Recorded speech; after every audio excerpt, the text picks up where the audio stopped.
Good morning.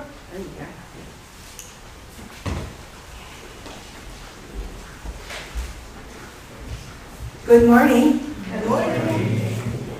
I'm Sharon. I'll be your MC this morning. Welcome to Mako Honganji's Dharma Family Service for Hanamatsuri,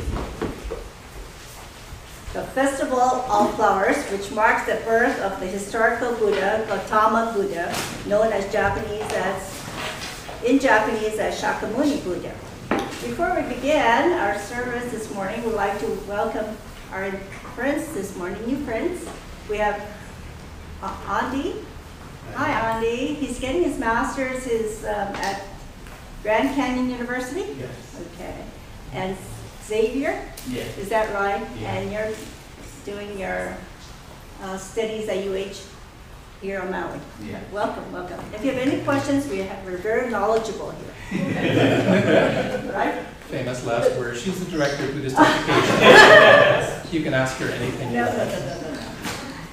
And, okay. And you're taking classes on religious Yeah. education. Okay. Right.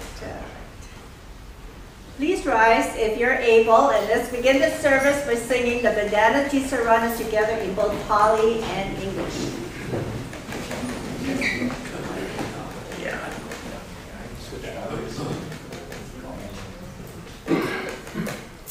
Namo tassa bhagavato arahato sama sambuddhassa. Homage to him, the exalted one, the enlightened one, the supremely awakened one.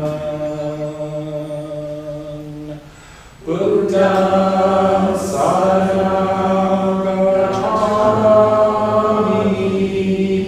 Dhammam Saranam Gacchami, Sangham Saranam Gacchami. I go to the Buddha for guidance. I go to the Dharma for guidance. I go to the Sangha for guidance.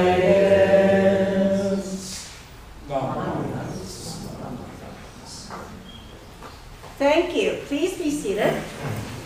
We'll now sing the Gatha, Gasha with Amida, which will be led by Reverend Carey. The words will be found on the screens, and this will be followed by quiet meditation. Test. Are there any other new friends who came in this morning? Hi, Mom, Susie. Hi, Susie. Welcome. From Oahu. Welcome. Hi, Mom.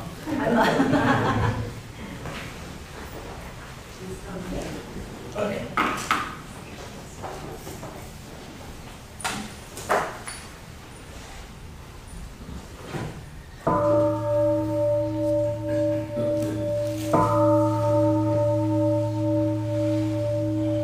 Namo Amida Butsu. I recite Amida's name with deep joy and gratitude. I gasho with Amida, trees and grasses and flowers, all grow in great compassion. His light shines throughout the world.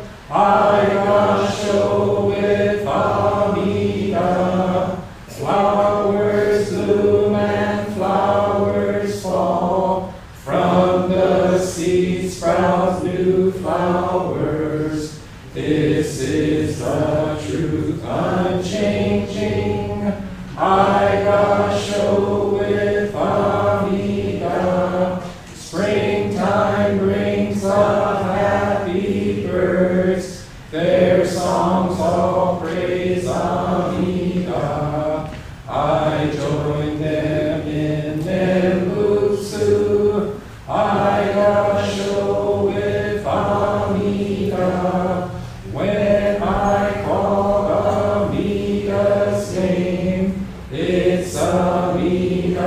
calling me. Buddha's voice, my voice are one. I gasho with Amida. When I'm lonely, I recite Namo Amida Butsu. Then I feel great compassion. I gasho with Amida. Nenbutsu in work and play. Every day with Amida. Every moment filled with light. I gasho with Amida. Remember the golden chain, kindness to all living things. I will follow this teaching.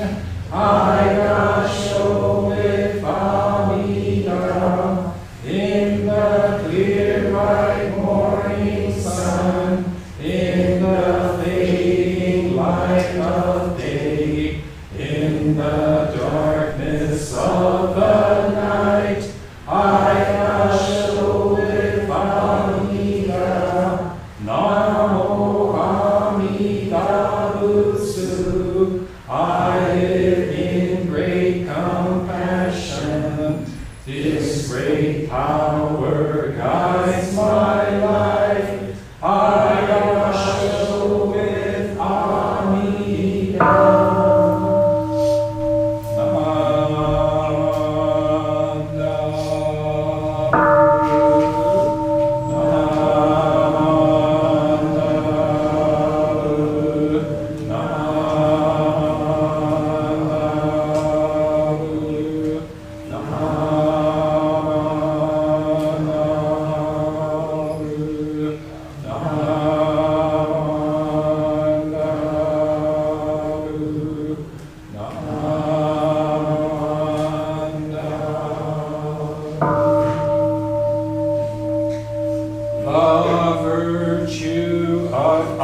Amida's vow is shared equally by all, together attaining awakened mind. We are born in the land.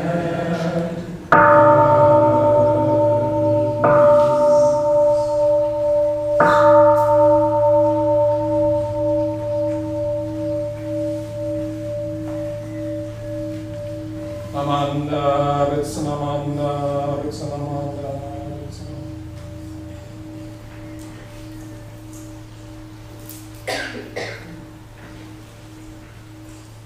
Let's sit quietly together for a few moments. So just relax and get comfortable. If you're able, sit forward in your seat and place both feet flat on the ground. Now sit up straight.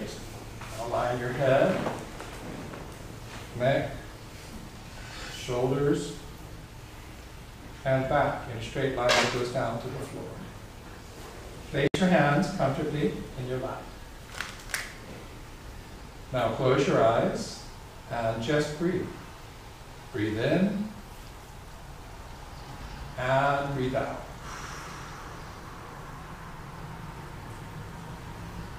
Breathe in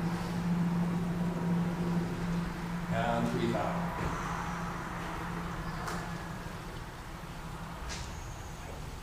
As you breathe in, you feel energy filling your body. As you breathe out, any stress or worries in your mind just fade away. Just breathe. The sound of the gong will signal the end of our quiet meditation.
Namo Amidals, Namo Amidals, Namo Amidals.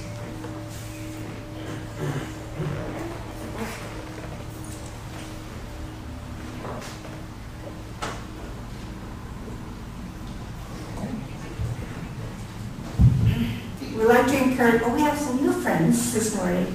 Hi, welcome. Would you like to introduce yourself? We are Hongkin family from Pula. From Pula, okay, welcome. We'd like to encourage everyone at this time to offer incense. The offering is incense an ancient rite of purification of mind and body in preparation to hear the Dharma teachings.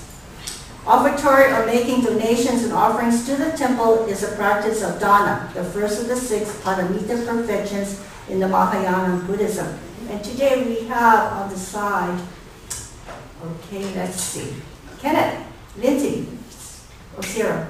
Did anybody know what that beautiful adornment is? Yes, Kenneth. I can't hear you, louder.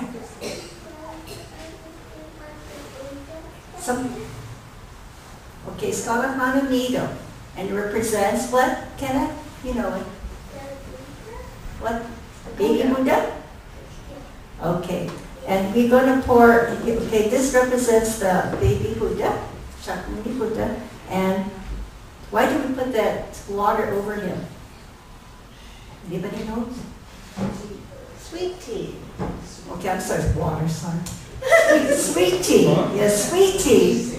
Anybody know? I thought we were all knowledgeable here.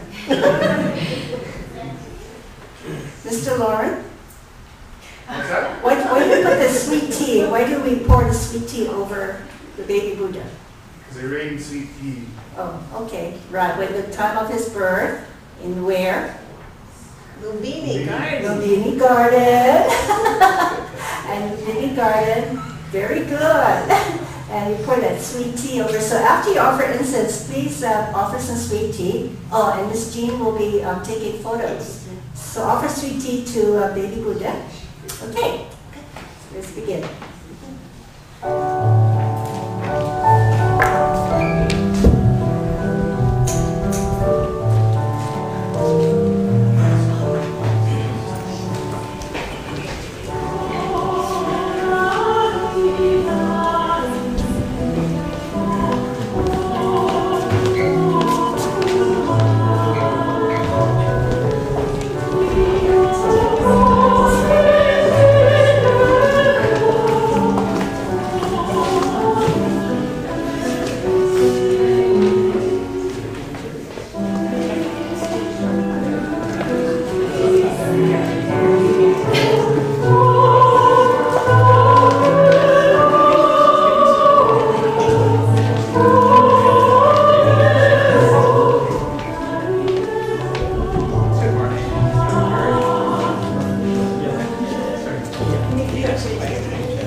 After you offer incense and pour sweet tea, there are some little flowers you're welcome to take.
That's the problem.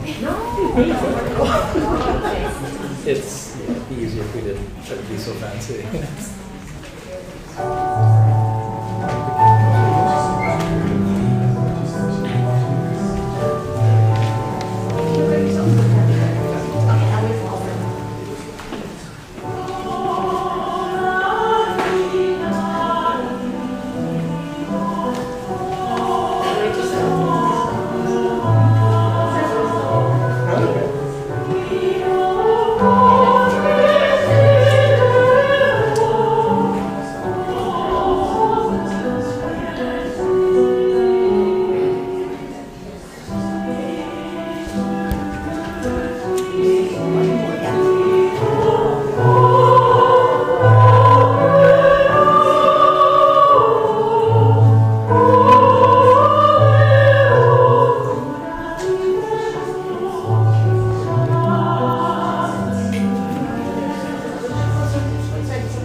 like to thank the Higuchis, Cal and Sharon, with the assistance of Nini Kiyohara for the decorating the Hanamido. Thank you very much. Please rise if you're able, and we'll sing the Gafa at our altar, which will be found on the screen. It's not that. It should be that. Huh? Softly through the breezes. Oh, sorry. Yeah. Okay. All right. Apologizes. Let's sing Softly Blew the Breezes.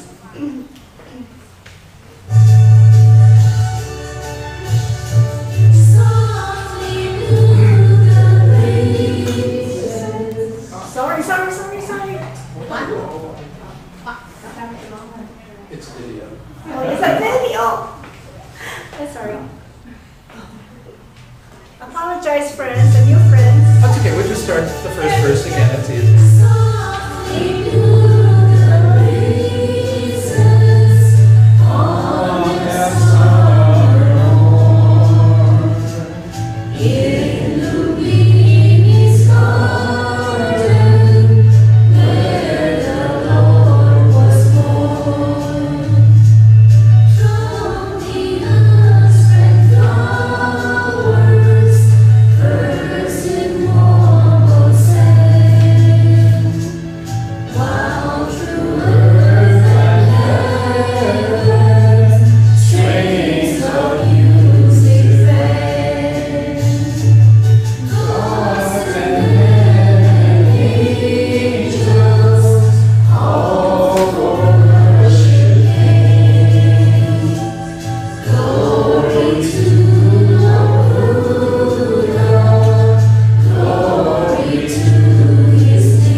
Okay.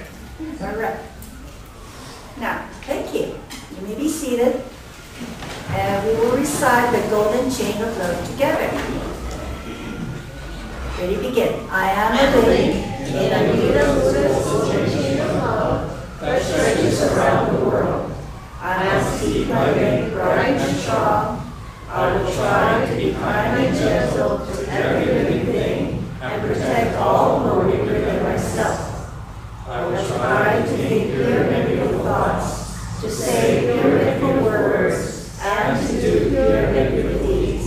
Knowing that what I do now depends not only on my happiness or unhappiness, but also that of others. May every link in the Buddha's golden chain of love be bright and strong, and may we all attain perfect peace. Namaste.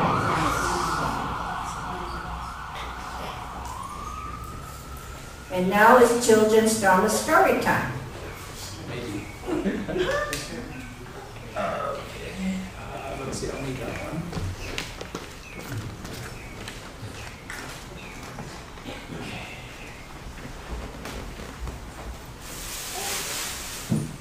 So, good morning. Good morning. Let's see, I forgot how I set this one up. I reversed the order. Hey, Sensei, you mean I don't have to talk? That's right. You get to go first today. Okay, so here we go. So, once upon a time, a long time ago in ancient India, there lived, oops, I don't have a microphone, did I? Can you hear me? Yes. Okay. Once upon a time, a long time ago in ancient India, there lived a king and a queen. King Suddhodana was the king of the most powerful kingdom in all of ancient India. The king was a great leader, a wise ruler, and the people of the kingdom lived happily in peace and harmony. Queen Maya was beautiful, kind, and generous, the queen, who was always thinking of the happiness of the people who lived in the kingdom. Okay. And the Buddha said the internet will always go down when you least expect it. Here we go. There we go. So Queen Maya. And the only thing missing in their lives was a baby to call their own. A baby who would grow up to be the king or queen a great leader, a baby they could all love most of all. One night, Queen Maya had a mysterious and wonderful dream. In her dream, a white elephant appeared before her, bowed its head, and said, "Aloha, your wish is granted because you are so kind, always thinking of the people who live in the kingdom." The next day, the king and queen shared the wonderful news with all the people of the kingdom. Queen Maya was going to have a baby. Queen Maya was traveling to her parents' home to give birth to the baby, as was the tradition in ancient India. Along the way, Queen Maya became tired, so they stopped to rest in the beautiful gardens of Lumbini. Queen Maya saw the most beautiful flower in a tree branch and reached up to touch it, when a baby popped out of her right side. Siddhartha, the baby Buddha, raised one hand to point to the sky and lowered one hand to point to the earth, and said, "In the heavens above and the earth below, I alone am the world honored one." Wondrous birds flew joyfully through the sky, their voices singing songs so beautiful, they turned into music. The music turned into flower petals, which I don't have up here, that showered down from the sky. Purple clouds of incense smoke perfumed the forest, and with the most wonderful scent. And wonders of wonders, sweet rain, clean, pure water, fell from the sky, even though it was blue skies.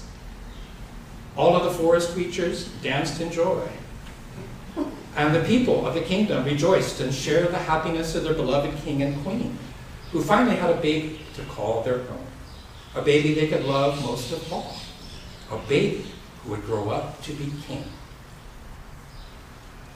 Well, the baby grew up to become the Buddha, the awakened one. And Shakyamuni Buddha, the baby Buddha, whose birthday we celebrate on April 8th, taught us about Amida Buddhas, great compassion and great love that embraces all people just as they are. Namo Amitabha. And that's why we celebrate the baby Buddha's birthday as Hanamatsuri, which is a Japanese word which means flower festival in Japanese. So we adorn a Hanamido, which is the flower palace. So Kenneth, next year you get extra points if you answer, "That's the flower palace." So, Hanamido, so for the statue of the baby Buddha. And if you look closely, you will notice the baby Buddha statue has one hand pointing to the sky, one hand pointing to the ground. So here's a little bit of Buddhist trivia for you. Every Buddha statue, every representation of the Buddha, look at the hands. The hands are always in a different position, different gesture, called a mudra. So Amida, if you look very carefully, has one hand, kind of like an OK sign, like this, the other hand, like this. So compassion is here. If you need a helping hand, compassion is here. If you see Amida seated, you will see Amida sitting like this. So you get the two kind of like OK signs, and you put them together in the lap.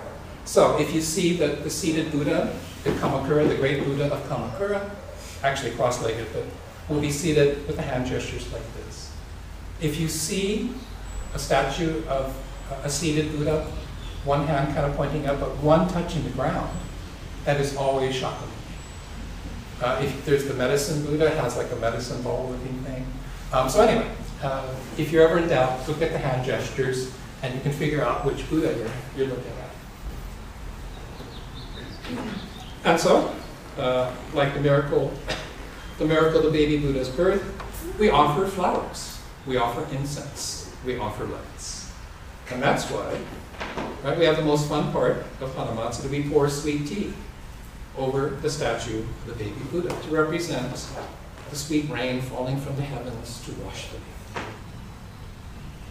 In ancient India, so sweet rain means pure, clean water that all living beings need to survive.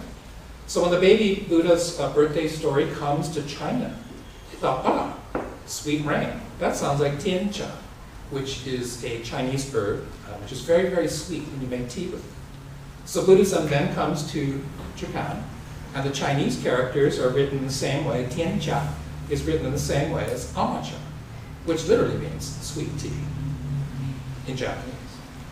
So more than a century ago, Japanese Buddhism comes to Hawaii and the mainland of the US, and Amacha is translated as sweet tea. So what we usually have in here is Lipton's tea with CNA sugar. Pure cane sugar. It was literally sweetened Lipton tea. But Mimi said, no. In Japan, it's called amacha. It's an herb. It makes it, when you brew it, it does make a sweet tea. We have some down here that you're welcome to try in the little cups and stuff. And if you're really desperate, you can drink it straight out of the bowl. That's really kind of uncool. So give it a try. It's actually surprisingly sweet. Surprisingly sweet. It's supposed to help your, help you be more healthy or something. So it's worth a try. So the baby Buddha's birthday is a wonderful story. It's filled with these amazing things that show us just how special the birth of Buddha was. And that's why we celebrate Hanamatsuri every year. The story of Hanamatsuri, the baby Buddha's birthday, is the story of you. So if you're a child, ask your mom or dad, or your grandma or grandpa, about the time you were born. That they will tell you, you were the most beautiful baby in the world. And they fell in love with you at first sight. When you were born, the sky was bluer, the clouds were whiter, the flowers looked more beautiful, and the sounds of the birds sounded just like music. And everything in the world was wonderful. So today, children, be sure to hug your mommy, daddy, grandpa, auntie, uncle, for Hanamatsuri. Ask them, how did you feel when I was born? I think you might be surprised. As Buddhists in the Honganji tradition, we celebrate the baby Buddha's birthday to say thank you. Happy birthday, Buddha. Thank you for the Dharma teachings, for the truth of Amida's vow to save all people just as they are, through birth into pure heart and becoming Buddha. Not all things. So happy birthday, Buddha. We should make a big Buddha-shaped cake. That would be kind of weird. And so, well, gee, Sensei, that was kind of boring. Can you show us something more interesting? Sure. Hey, anybody remember this? Yeah. And of course, it isn't.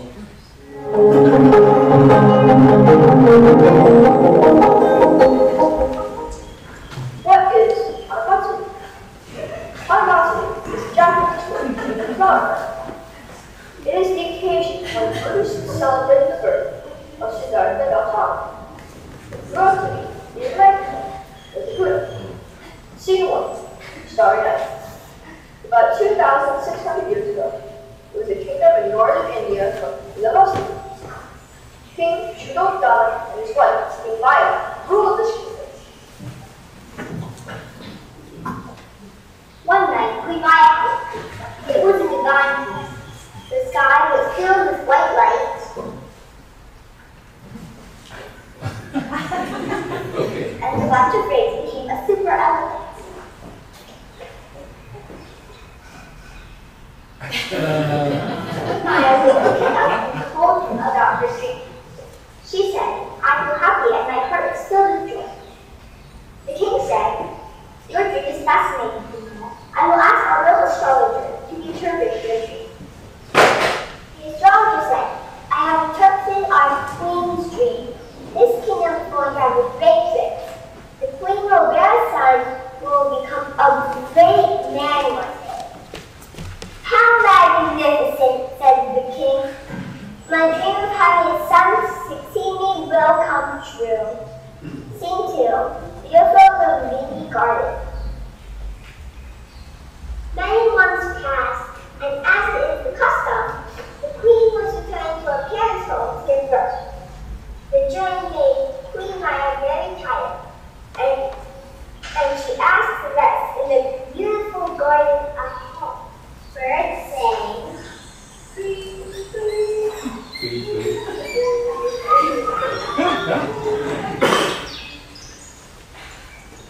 Flowers blossomed. Let the rain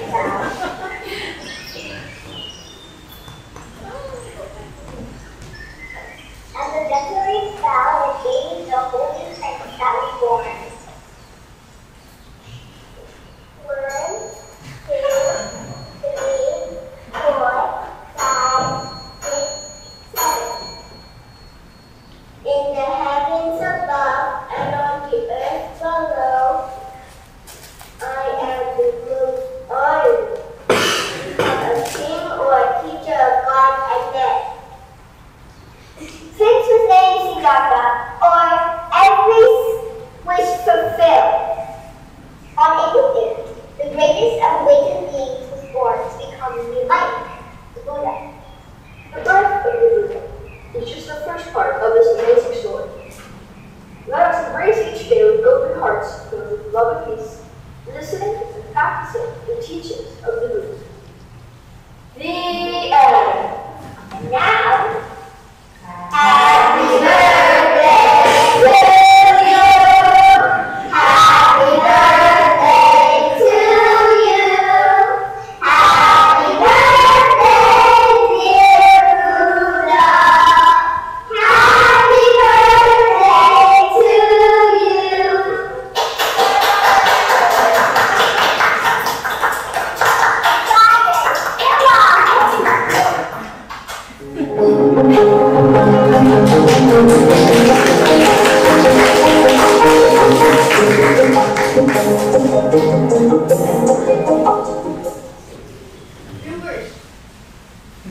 This sentence means that, or every wish fulfilled. On April 8th, the greatest awakening was born to be enlightened, the Buddha. The birth of the Buddha is just the beginning of the amazing story. Let us embrace each day with our open hearts filled with love and peace, listening to all the teachings of the Buddha.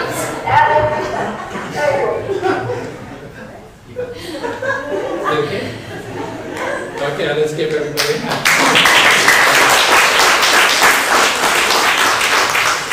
So if you need any proof of the truth of impermanence, I think we've got it right here. I mean, Wesley's almost as tall as I am now, so I'm like, okay. And Kenneth, you have a career ahead of you either as a Hollywood actor or as a Honganji minister, but we'll talk about that. Well, gee, Sensei, that was a lot easier to understand than your story. Well, thanks, Berkeley. Yes, I thought it was a wonderful story, and we're running out of time, so you better jump ahead, Sensei. So, okay, thank you. Okay, so that's there it is. What is this? The end. The end. So for the adults, I was just going to give you.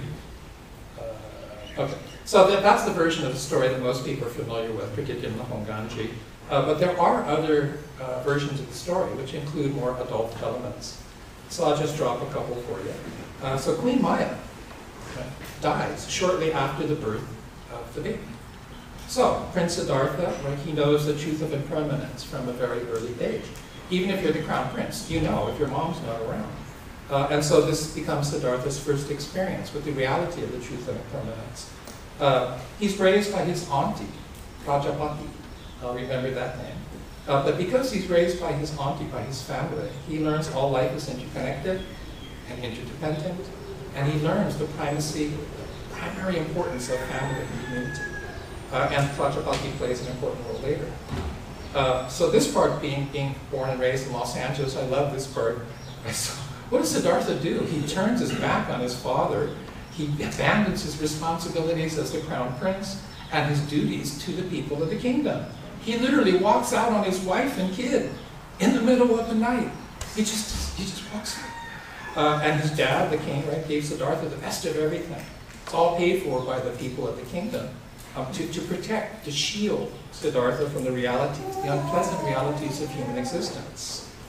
And yet, Siddhartha abandons everything, leaves home, and sets out on his own to search for the truth, to answer the questions, why do people suffer? Well, how can suffering be alleviated? And that's the whole point to Buddhism.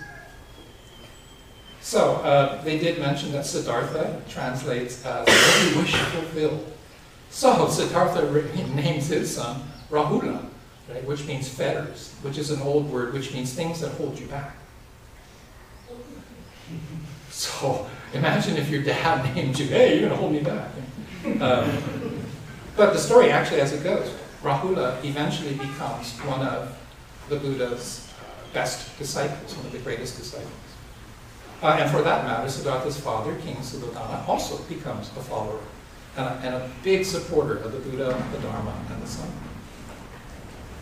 Did you know the Buddha had to be convinced to share the Dharma, to share the teaching? He thought it was too subtle for the average person. They're not going to be able to figure it out. So it's said that the principal deity or Brahmanism, so the primary religion at the time, had to come to the Buddha and say, you need to share this with everybody. And so he does. And this becomes Buddhism, the teachings of the Buddha, which becomes a world religion.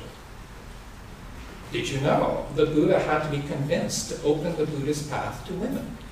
At the time, right, in the culture at the time, it was thought women were defiled, that they were impure, and thus incapable of pursuing the path to awakening. So Prajapati, who is the auntie who raises Siddhartha after Queen Maya dies, she has to make 3 pilgrimages, these huge trips, by land. This is 2,600 years ago. You just can't get on Hawaiian Airlines and fly across. You have to walk and walk and walk. 3 times. So I imagine that, she grabs her slipper and, whacks the Buddha across the head, bang. Hey, Siddhartha, you gotta open this thing up to women too. Hey, you owe me. I'm sorry, I'll work on my pitching. It's funnier if you do the right voice. But, so Prajapati convinces Siddhartha to open the path to women, which is why we have monks and we have nuns. You do have to separate the boys and girls to be practical. And thus, Buddhism becomes the first world religion, major world religion, to open the path to women. Think about it. Right? Other religions at the time, you have to be a boy to be the priest. You have to be the chief priest. So, Buddhism, again, the first one to open up to women. And in the end, the Buddha dies. So the spoiler is, in the end, the Buddha dies. So even if you become Buddha, you awaken to reality as it is, you transcend the ego self. It doesn't mean you get to live forever.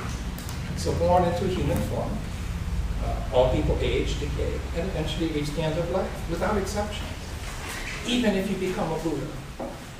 So the Buddha is the ultimate proof of the truth of impermanence, that all things are arising from causes and conditions.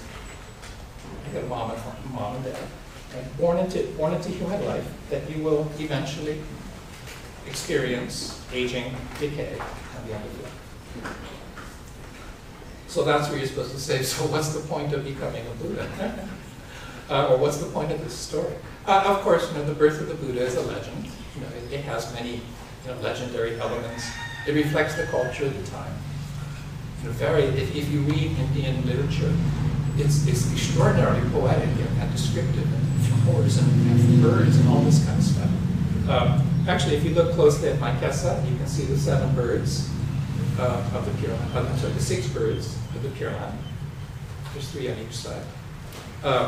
So there's all these wonderful things attributed to the birth of the Buddha. And so there's all these flowers blossoming, sweet tea falling from the sky, and birds singing so beautifully the music turns into flowers. So what does it all mean? It expresses the universal joy and wonder at the birth of a new life. If you're the parents, this is the most amazing baby in the world. The world is so much more beautiful. For the siblings, for brothers and sisters, for grandparents, for aunties, uncles, for the ohana, for the whole village. The birth of a child is something to be celebrated by the whole community, the Sangha. So the baby Buddha, and I love this part, in the heavens above and on the earth below, I alone am the world honored one. So this obviously is human ego at its best. But also, it's a recognition of human potential. And so remember that Siddhartha was prophesied to become either the greatest king ever or the savior of the world. So the potential to become Buddha, or what they call Tathagata Dharma, the Buddha nature, is equally inside of all people, regardless of race, age, class, power, or wealth. So belief in human potential, right? This is talking about the perfection of the imperfect. It is possible. The Buddha perfected the imperfect human being. But it takes total commitment to pursuit of the truth. And so the story of the birth of the Buddha, you think of it as your own story. And you're the star. You're the star of this story, of this movie. And what you think and say and do determines the outcomes in your life. And so what's the final scene going to look like? Everything you think, say, and do right now influences the final scene of your life. So what are you going to do today? Will you give in to your ego? Will you allow anger, greed, and ignorance to drive your life? So for Siddhartha, the time and place where he lived, leaving everything behind, shaving his head, giving up his wealth, giving up his position, This was the only option available to him. And in the modern world, this is not an option available to most of us. So raise your hand if you're going to become a monk. You don't have to be a monk to be a Honganji minister, by the way, so if you want to become a minister, it's okay.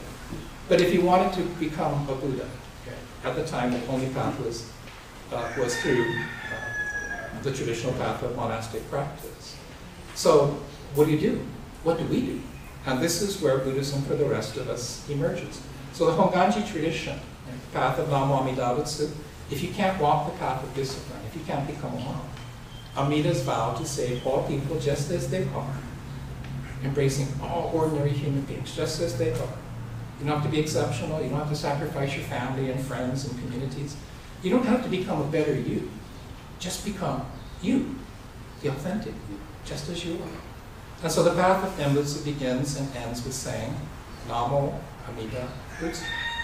And this represents the awareness of self. I'm a human being, I'm weak, I have limitations. It's an understanding of the self. Perfection of the imperfect self is possible. And if you put the two together, Namo Amida becomes Buddha. Namo Amida Butsu. Namo Amida Butsu. So when we receive the faith of Shinjin, the heart of compassion and the mind of non-discrimination from Amida, we begin to live this unrepeatable life as it unfolds naturally with strength and serenity. And we say Namo Amida Butsu, not as a prayer like Amida give me something, but rather, thank you for everything that I have received. And so today we celebrate the birth of the Buddha, whose Dharma teachings make it possible for us to gather here today in this place, as fellow Buddhists, a true Sangha of followers of the Buddha. And so today we join with hundreds of millions of Buddhists around the world to express our joy and gratitude. So happy birthday, Buddha. Did you know in Japan that's considered really weird? That our tradition in the Honganji temples here is, hey, it's Buddha's birthday, happy birthday, Buddha, yay! And my Japanese classmates are like, you do what? Why would you say happy birthday? In Japan, you don't celebrate people's birthdays. So a birthday party is something that was introduced by Western culture after the war, or actually when the introduction of Western culture. So there really is a happy birthday, Buddha. That's really weird. But the point is, today we say happy birthday, Buddha. So mahalo for listening, and may your day be filled with aloha.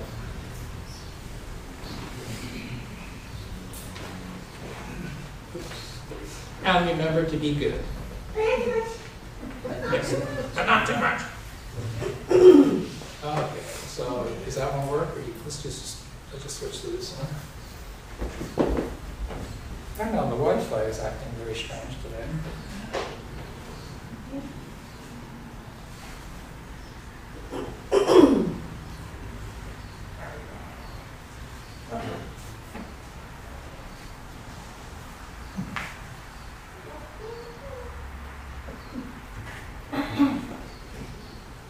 Oh, sorry. That was nothing happening. Is this another? Huh? No, I'm moving it on my side. Oh. That's okay. Okay. All right, thank you, Sensei, for sharing the Dhamma with us this morning. Again,